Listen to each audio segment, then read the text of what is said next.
Bird is a name, then bullet through the chain. Torn up for the watch, Prezi plain Jane.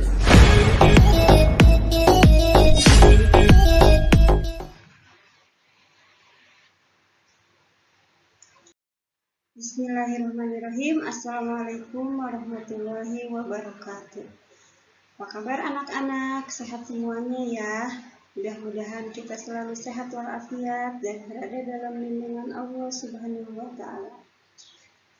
Alhamdulillahirrabbilalamin. Saat ini kita bisa bertemu dalam pembelajaran kimia dalam video pembelajaran.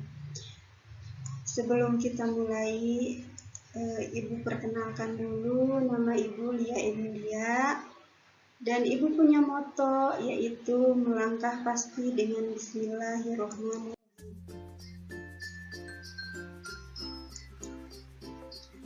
Baiklah, kita akan mulai dengan materi perubahan materi atau perubahan zat. Di sekitar kita banyak sekali contoh zat atau contoh materi. Materi di sini bukan berarti materi pelajaran ya, tetapi materi nama lain dari zat.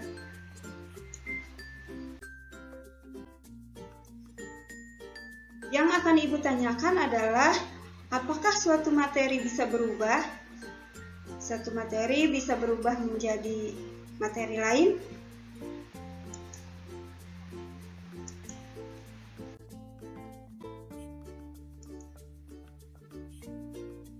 Untuk membantu kalian mengingat perubahan-perubahan materi yang terjadi di sekitar kita dalam kehidupan sehari-hari, mari kita cermati dua peristiwa berikut.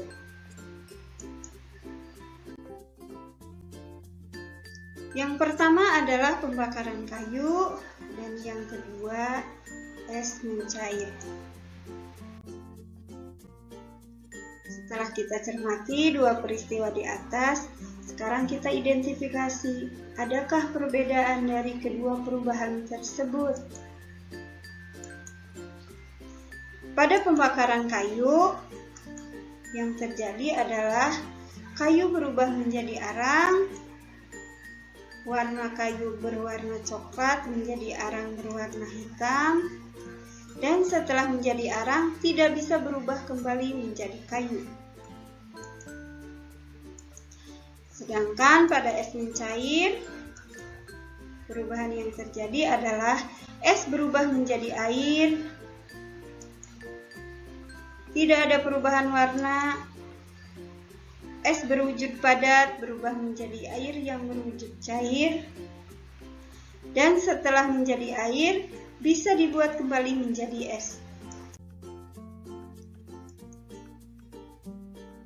Apakah kayu sama dengan arang? Apakah es sama dengan air?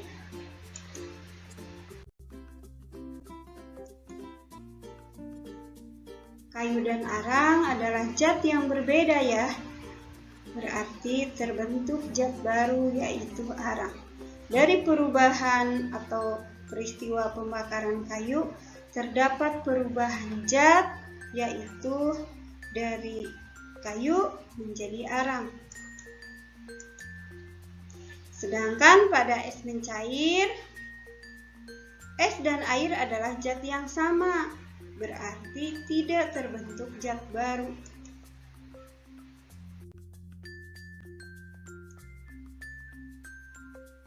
Jadi perubahan materi ada dua macam. Yang pertama perubahan yang menghasilkan zat baru yang disebut perubahan kimia. Dan yang kedua adalah perubahan yang tidak menghasilkan zat baru yang disebut perubahan fisika. Mungkin kalian bertanya dalam hati, kenapa pada perubahan kimia terjadi reaksi kimia?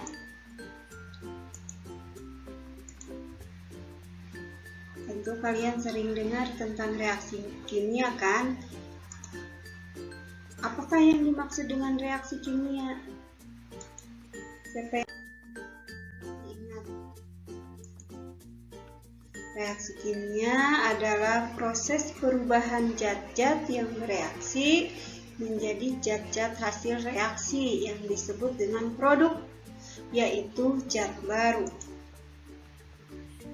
Pada perubahan kimia terbentuk zat baru, itu artinya pada perubahan kimia terjadi reaksi kimia yang ditandai dengan terbentuknya zat baru. Atau dengan kata lain, perubahan kimia merupakan reaksi kimia. Sedangkan pada perubahan fisika tidak terbentuk zat baru. Itu artinya pada perubahan fisika tidak terjadi reaksi kimia. Setelah perubahan terjadi, zat yang ada masih tetap zat semula.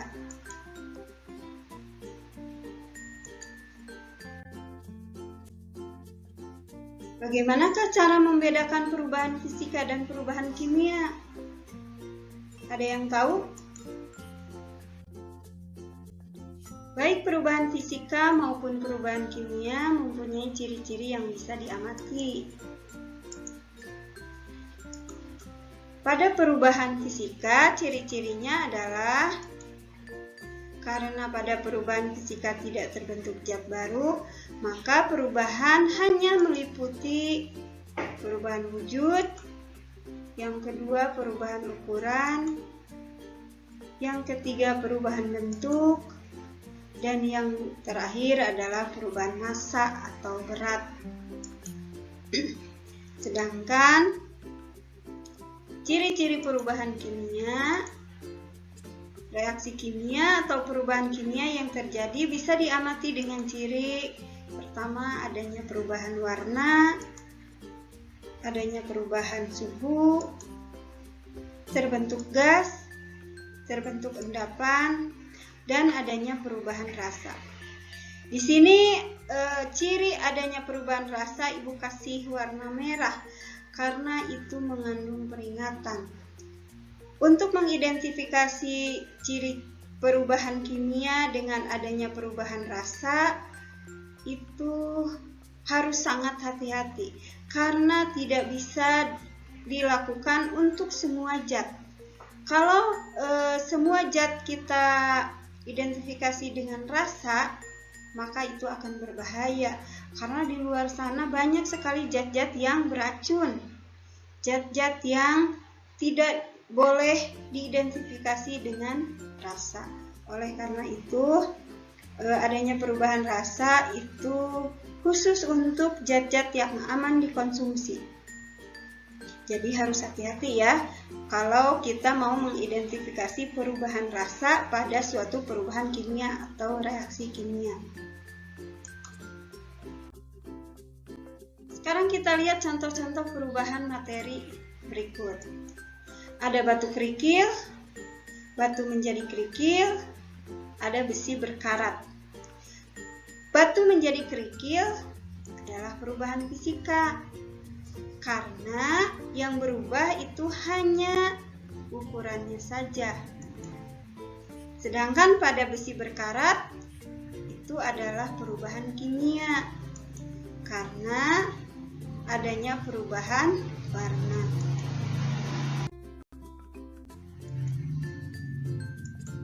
Contoh yang lain adalah singkong menjadi tape, kemudian kacang kedelai menjadi tempe. Adanya perubahan suhu yang terjadi pada singkong, pada proses singkong menjadi tape dan kacang kedelai menjadi tempe, itu ditandai dengan adanya perubahan suhu, sehingga dikategorikan sebagai perubahan kimia. Kemudian contoh yang lain adalah beras menjadi tepung. Beras menjadi tepung merupakan perubahan ukuran. Maka perubahan beras menjadi tepung dikategorikan sebagai perubahan fisika. Sekarang kita lihat dan cermati perubahan yang terjadi pada lilin menyala. Pada saat lilin menyala, ada dua perubahan. Yang pertama, sumbu yang terbakar berubah menjadi abu. Yang kedua adalah lilin meleleh. Pada perubahan sumbu menjadi abu, terdapat perubahan warna dan terbentuk gas. Ada asapnya ya. Kemudian warna sumbu yang tadinya putih menjadi hitam.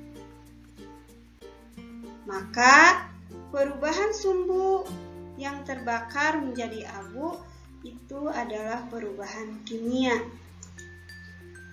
Sedangkan pada lilin yang meleleh merupakan perubahan wujud dari padat menjadi cair. Maka ini dikategorikan sebagai perubahan fisika karena wujudnya saja yang berubah, sedangkan zatnya tidak ada yang berubah. Jadi kesimpulannya, pada saat lilin menyala terjadi dua macam perubahan sekaligus, yaitu perubahan kimia dan perubahan fisika.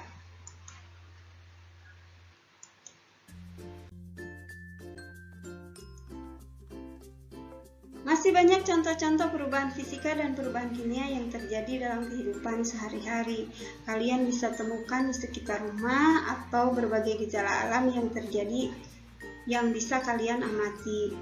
Silakan identifikasi untuk lebih mengasah pemahaman kalian terhadap perubahan materi. Baiklah, selamat menggali dan belajar dari alam sekitar dan tetap dengan moto melangkah pasti dengan Bismillahirrahmanirrahim. Insya Allah kita akan bertemu kembali pada pembahasan materi selanjutnya. Sampai jumpa. Wassalamualaikum warahmatullahi wabarakatuh.